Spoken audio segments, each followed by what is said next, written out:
Good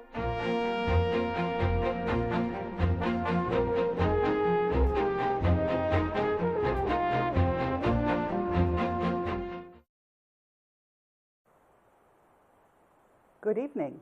I'm your host, Karen Udis, in this series on the network of global corporate control. We're coming to you live from DCTV studios.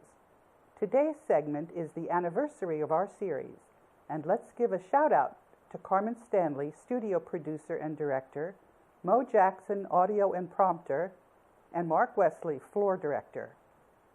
Let me try and simplify things. I am sitting in the middle of the international financial system. And there should be a picture of, there we go. There's been a cover-up of corruption, and this corruption has many layers, like an onion. We have a good idea how bad this corruption is, and we have a good idea that we're stronger than this corruption, thanks to a very accurate power transition model that comes from the United States National War College. But the corruption is so deep that we are not able to say who is at the center of the corruption and who is ultimately responsible. But this is something that we can find out later. 2 days ago, a man named Edmund J.M. Dunn contacted me. I posted his email on the internet right away and told him that I was not going to keep anything secret because that is not how I operate. Edmund Dunn told me that he was head of the Royal Illuminati, the world monarch, and he also told me that he was in fear of his life because he was the sole surviving plaintiff in a lawsuit brought on behalf of suicided bankers. On the episode that was broadcast in this series on the 22nd of December, we spoke about bank-owned life insurance. Do you remember all the bank employees, some of them in their 20s and 30s, who had improbably committed suicide? Let me read you the definition of bank-owned life insurance. It's a form of life insurance that the banks purchase, where the bank is the beneficiary. They insure their employees' lives. This form of insurance is a tax shelter, but it's also very convenient if you're out of cash and you murder your employees. And we had discussed in that series about how the probability was quite large that that was exactly what was going on. And this is what Edmund Dunn has confirmed for us. Many people want to know why, if the Coalition for the Rule of Law is stronger than the corrupt network of global corporate control, what is holding up the global currency reset to exchange paper money for money out of the gold that belongs to humanity? We need to convince the people working for the network of global corporate control that it is in their best interest to work with the rest of us to save humanity. Right now, the agents of the network of global corporate control are blocking the global currency reset. I saw in a document that Edmund Dunn wanted to talk about with me. He wrote, "The Act of Atonement by the international financial services industry." How hard should it be to convince these people to save humanity if their employer is murdering them? In the comments section of my YouTube channel, where I archive the DCTV programs, there is an ongoing debate about whether or not to jail the bankers. If we insist on jailing the bankers, we can simply kiss humanity goodbye. In earlier episodes, we discussed how the United States monetary gold reserves are in a trust called the Global Debt Facility that is managed by the Ministers of Finance on the Board of Governors of the World Bank and IMF. At the end of World War II, José Rizal, who was the Superior General of the Society of Jesus, deposited the world's wealth into the Global Debt Facility and established the World Bank and IMF to administer the world's wealth for the benefit of humanity. Ferdinand Marcos was the lawyer that established the Global Debt Facility. Ferdinand Marcos also established the G77, which is a group of developing countries that now numbers 134 countries. It's called the G77 because that is the number of developing countries at the birth of the G77. I wrote a legislative history of the G77 in 1976 during my second year at Yale Law School. Ibrahim Shihada, an Egyptian lawyer who had been the general counsel of the Organization of Petroleum Exporting Countries, hired me into the World Bank's legal department. The Board of Governors have appointed me as overseer mandate trustee for the Global Debt Facility and agreed that I speak on their behalf on matters concerning the Global Debt Facility. This arrangement was confirmed by the New York missions and Japan embassies following the annual meeting of the World Bank and IMF in October 2015. You might remember that I succeeded in getting into the meetings and spoke with 20 delegations there. When John F. Kennedy and Ronald Reagan cooperated with the G77 to access the United States monetary gold reserves, they were shot. This time around, it was agreed that the United States should access its monetary gold reserves to replace Federal Reserve notes in combination with the other countries in a global currency reset. These countries are going to exchange their fractional reserve fiat currencies for local currencies issued by villages and towns, as well as national currencies minted from the gold in the Global Debt Facility. And let's just take a minute to talk about money. How is money created? It's created out of thin air. The private banks print the paper money, and they get to keep the difference between what it costs them to print the paper and the face amount of the bill. 2016 is the year of the fire monkey. Feng Shui means wind water. It's a Chinese philosophy about humanity and life. According to Chinese 5 elements horoscopes, 2016 is all about financial events. The last fire monkey year happened in 1956, when Britain and France invaded Egypt during the Suez Canal crisis, which was a pivotal event that historians believe marked the demise of British imperial power. Feng Shui experts are telling us that we are in the middle of 2 years of the passionate and generous realm of heart-centered fire. The year of the fire monkey began on February 8th, 2016. On February 8th, I sent an email to the Minister of Finance of Colombia, who is the liaison to the World Bank and International Monetary Fund for the 134 countries that belong to the G77. In that email, I said, the United States government is in interregnum, and I am exercising the voice and vote of the United States representatives on the Board of Governors and Board of Executive Directors of the World Bank and IMF until the Constitution of 1789 is reinstated pursuant to the provisions of Article 5 thereof. This statement went into effect after I informed the New York missions and Tokyo embassies under the arrangement agreed during the annual meeting of the World Bank and IMF in Peru. This same arrangement was how the minutes of the spring meeting were approved by the Development Committee.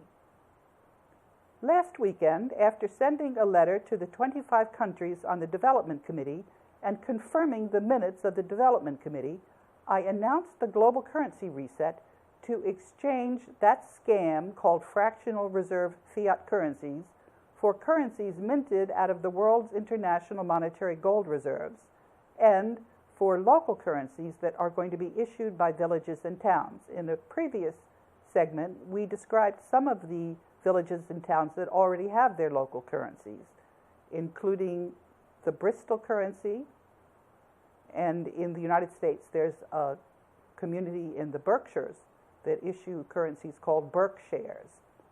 So now I say it's easy peasy because I informed the network of global corporate control on the last day of the spring meeting, and this was to a senior director of the Institute of International Finance. Now what we're dealing with are loose ends. The Global Debt Facility has Treaty of Versailles bonds that are issued by the Federal Reserve Bank. These bonds are now worth $2 quadrillion. These bonds offset that scam called country debt. During the spring meeting, I told the Greek delegation that the attempt of the network of global corporate control to grab Greek property to settle bogus country debt is going to be unwound. The week before the spring meeting, I tried to record the Global Debt Facility's lien on the property of the D.C. Chief of Police, Kathy Lanier. I already recorded this lien with the Secretary of State for Maryland, and I needed to record it in Anne Arundel County. Governor Hogan's office contacted me trying to explain why, after I paid the tax on the assessed value of the property, Mr. Dorsey L. Heil, Jr. in the Anne Arundel County Office of Finance did not give me a receipt for my payment. The verbal explanation made absolutely no sense. I spoke with the governor's office about 6 times. I asked for Mr. Heil to put his explanation in writing. The governor's office was serving as a go-between. Mr. Heil refused. And then I called the county executive, Stephen Shue. And Stephen Shue broke the law with impunity. And Governor Hogan has let him get away with this corruption on his watch. If this corruption continues, we will simply not survive. Humanity will go extinct on this planet. Kathy Lanier ordered the D.C. police to prevent me from returning to my desk at the World Bank. Kathy Lanier is responsible for a corrupt business environment, which could cause the District of Columbia to lose its biggest employer, and that is just for starters. The network of global corporate control, for whom Kathy Lanier is working, is trying to unilaterally surrender the United States, cause mass starvation and pestilence, and land all the residents of the United States in FEMA camps. The Global Debt Facility has liens on the property of many of the agents of the network of global corporate control. These agents are interfering with the global currency reset. The Federal Reserve is now insolvent. The Global Debt Facility also has liens on all of the Federal Reserve banks. The reason the Fed moved to Chicago was because the Secretary of State for Chicago, for Illinois that is, Jesse White, attempted to invalidate the lien which the Global Debt Facility filed in Illinois. In the file which I have links to, showing my letters to all of the ministers of finance on the Board of Governors, and I cleared the letter that I wrote to Jesse White first with those ministers of finance. You can see how the Board of Governors has given Jesse White his marching orders and told him in no uncertain terms that the Fed is now insolvent and is in receivership in the Global Debt Facility. The city of Washington, D.C. is actually a betrayal of the United States. Washington, D.C. is a special place. We have learned in earlier episodes in this series that the Act of 1871 that created the District of Columbia was a huge betrayal. That act created a second secret constitution. The United States is actually governed by the Joint Chief of Staff in a military dictatorship, and the President of the United States is the Chief Executive Officer, and members of Congress are simply managers of a corporation and window dressing designed to fool people into complacency and thinking that their rights under the Constitution of 1789 are still in effect. However, people are actually not protected by the Constitution of 1789 because that Constitution is not in effect. The federal judges are refusing to sit in the courts that are guaranteed to the United States under Article 3 of the Constitution of 1789. There are war powers that rob us of our property under martial law. Many people know that the governors of the 50 states have been refusing to give actual titles to land and cars and other property. This is because the United States Congress extends a state of emergency behind closed doors. The war powers are now in effect, and these powers are used to deny people their property. I have asked the adjutant generals who head the National Guard for the 50 states to declare that the United States is not under martial law. Instead, not a single adjutant general has denied the fact that the United States is under an illegitimate martial law regime. And until the Constitution of 1789 goes back into effect, as overseer mandate trustee for the global debt facility that contains the United States monetary gold reserves, I vote the shares of the United States on the Board of Governors of the World Bank and IMF and on the Board of Executive Directors of the World Bank and IMF. That is because we are now in interregnum. How does an interregnum look? For one thing, the network of global corporate control is trying desperately to have its agents tear the fabric of society. They use provocateurs. What is a provocateur? That is an actor who tries to create chaos and disorder by pretending that he's working to fix things when actually what he's doing is working to destroy things. I have been exposing provocateurs. There is a lot of complaint about the murder of Lavoy Finicum. I am blaming the agent provocateurs as much as anybody else. There's been a concerted effort to incite the patriot community in order to destroy this country when a peaceful transition is possible. Let's drill down on what I said before the shootout. The provocateurs are working both sides against the middle. First, there was the informer against Schuyler Barbeau. I called the Southern Poverty Law Center to task because they were nattering on about Schuyler Barbeau's short-barreled firearm instead of dealing with the question whether the Constitution of 1789 is in effect or not. Then there were the provocateurs in Harney County. The real heroes in Harney County are the Hammonds, and they want nothing to do with the dupes and provocateurs. Here's what I tweeted the day before that shootout about Santilli and the risk of provocateurs hijacking what was marketed as a peaceful demonstration. I said, U.S. District Judge Ann Aiken, who resentenced Dwight Hammond Jr. and his son Stephen, is not presiding over a court under Article 3 of the United States Constitution.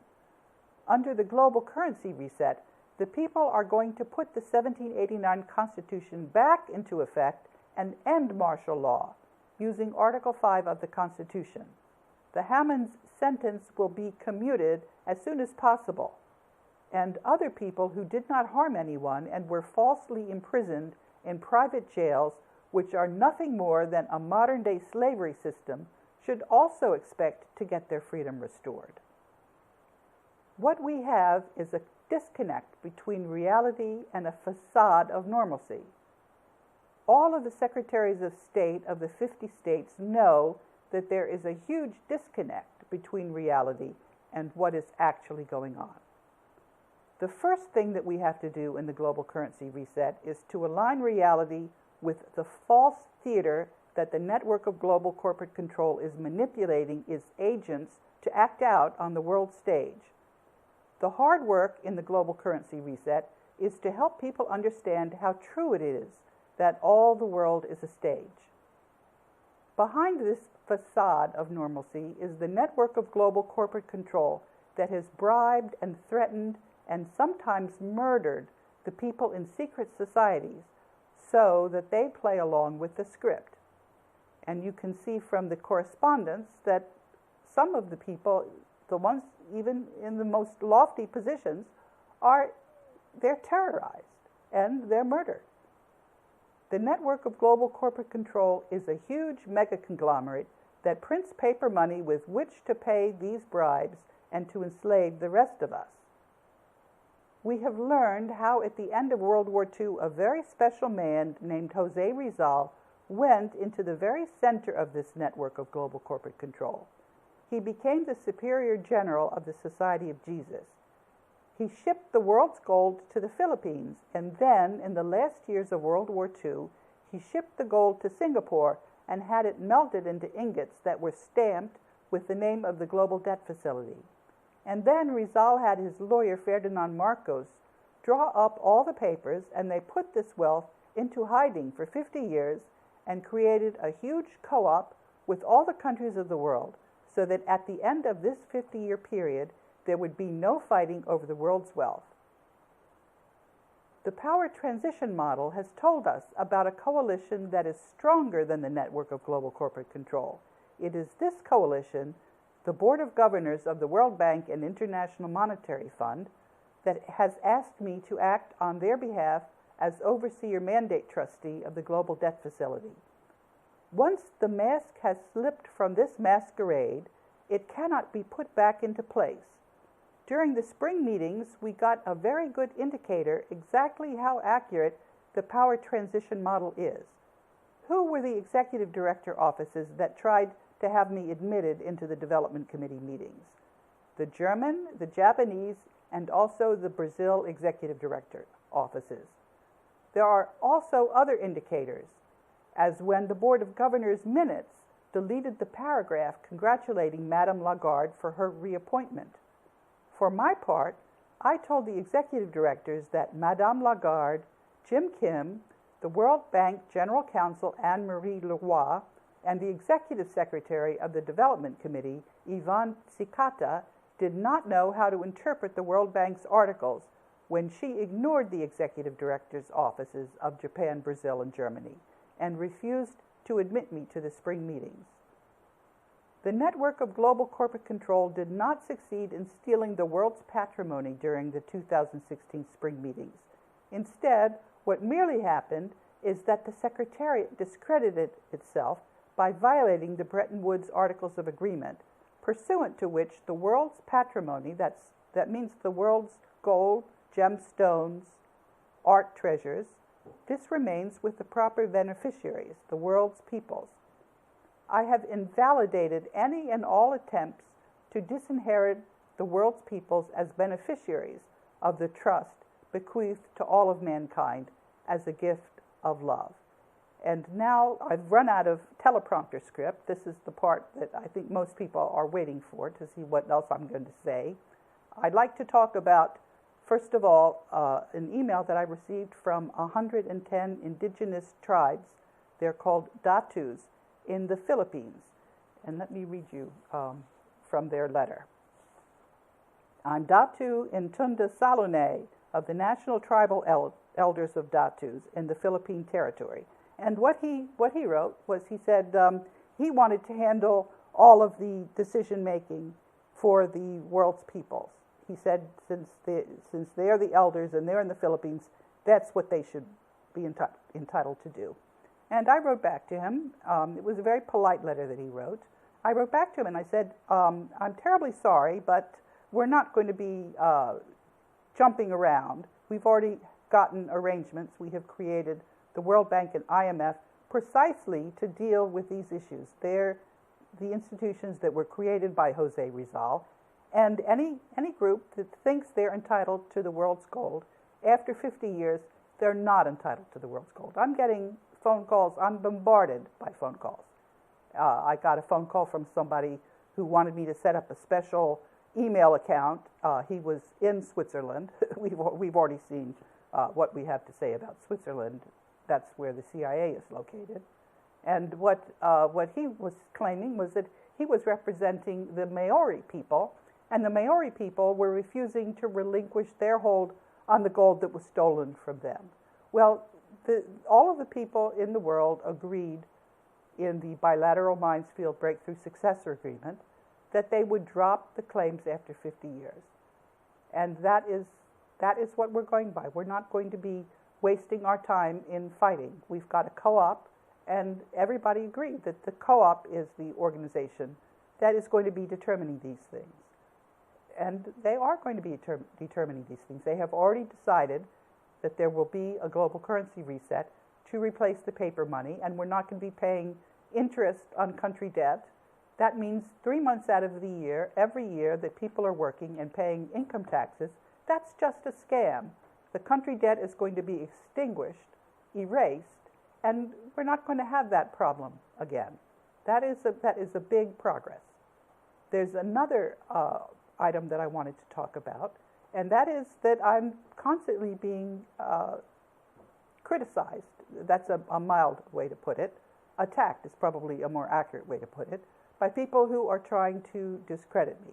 And having been a fencer for many years, I actually welcome these attacks because I do what is called the parry repost. So let me talk about an attack that a Mr. Status made against me this last week. He considers himself to be an expert because he was correct in timing the market at the bottom, and he was also a whistleblower. But the thing about critical thinking is that you have to look at all of the issues. You can't just say that if somebody's right on one thing, they're right about everything else. And so let me tell you what was also very interesting was that when I responded to Mr. Status's criticism, it was deleted. His main criticism is that I'm Jewish. And he said anybody who's Jewish is obviously going to be a liar. And I said, well, first of all, I am Jewish, but I was also baptized, and I sang in a Lutheran choir. So you can make that out of that whatever you want. But the other more important thing is that I did not pull any punches, and everybody could see when we were talking about Fukushima that I put the blame exactly where it lies, on the security firm that put up those nuclear devices to create a meltdown. What happened in Fukushima was not because of the ocean. It was because of the booby trap that had been installed by that Israeli security firm. So anyway, I'm being told that I've got 3 minutes, but let me go through some of the other arguments. Mr. Status said that because I was fired from the World Bank, that meant that I was really incompetent. So I reminded him that Senator Lugar wrote 3 letters to the World Bank telling the World Bank not to fire me because I had been giving questions for the confirmation hearings on the executive director for the United States to the Senate Committee on Foreign Relations. And I was fired in retaliation. He said, well, I was at the World Bank for 20 years. Obviously, I should have found out early on that there was a problem. And I knew that there was a problem going into the World Bank. That was the reason that I deliberately wanted to go in there. I was on probation 3 times. People knew I was working together with all the other whistleblowers in the World Bank. I was on a committee representing the Staff Association talking about how the Human Resources Department was corrupt. So all of the arguments that Mr. Status brought against me, I parried and reposted. He actually did me a big favor. But actually the most important issue is that the chances are very high that we are going to have our global currency reset, and we are going to have to quickly organize ourselves. And that means that all of the problems are then going to land on my shoulders because I'm the overseer mandate trustee. So I have people sending me all kinds of mail, asking me to solve their cases. I'm sorry, I can't be available for that. People are going to have to organize themselves because I'm not here to become a second network of global corporate control. We're going to be trying to reorganize ourselves at the grassroots. And the only way to do that is for people themselves to connect with other people and don't go into the large organizations because they are simply run by gatekeepers. Thank you for listening to another segment of the Network of Global Corporate Control. We have a lot to celebrate on this anniversary of the DCTV Public Access Series on the Network of Global Corporate Control that has been revealing what is going on behind the masquerade. Who can believe the captive media after the Network of Global Corporate Control's mask has slipped off? Until next week, I'm your host, Karen Udis.